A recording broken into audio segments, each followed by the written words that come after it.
அங்க வாழ்ந்து கொண்டிருக்கிற ஒரு சித்தர் யாருன்னா நம்முடைய முதலமைச்சர் ரங்கசாமி அவர் தான். அவர் வாழ்ந்து கொண்டிருக்கிற அவர் சித்தர் தான் சொல்லுவோம். நான் எல்லா இடத்தையுமே சொல்லுவோம். ஏன்னா அவர் எது சொன்னாலும் அப்படியே நடந்துடும்.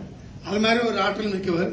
இன்னைக்கும் அவரை தெய்வமா வழிபடுவாங்க. நீங்க பார்க்கலாம், சனிக்கிழமையில பாத்தீங்கன்னு வச்சுங்களேன், அவர் உங்க கோயில்ல அவர்கிட்ட எல்லாரும் திருநீர் வச்சு அவர் ஆசிரியச்சா நல்லா இருக்குன்னு சொல்லிட்டு எல்லாரும் கடத்துறதுல இருந்து அவர்கிட்ட ஆசீர்வாதம் வாங்கினா நல்லா இருப்பான்ற ஒரு நம்பிக்கையோட பண்றாங்க. எல்லாரும் சிறப்பா இருக்காங்க. சோ பாண்டிச்சேரி இன்னைக்கு நல்லா இருக்குதுன்னா வாழும் சித்தரை வச்சு நல்லா இருக்குதுன்னு சொன்னா அதுல எந்த ஐயமும் இல்லை. நான் இன்னைக்கு உங்களுக்கு ஒரு சேலஞ்ச் மாதிரி சொல்றேன்.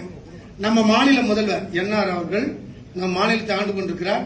எதிர்காலத்தில் வெண்வர் காலத்தில் 20 வருஷம் பிற்பாடோ 10 வருஷம் பிற்பாடோ அவர் இருக்கும் தருவாய் திறந்த பிற்பாடு அவர் 100% 1 கோடி பேருக்கு மேல் அவர் சித்தரா வழிபடுவாங்கன்றது எந்த ஒரு மாற்றம் இல்லை.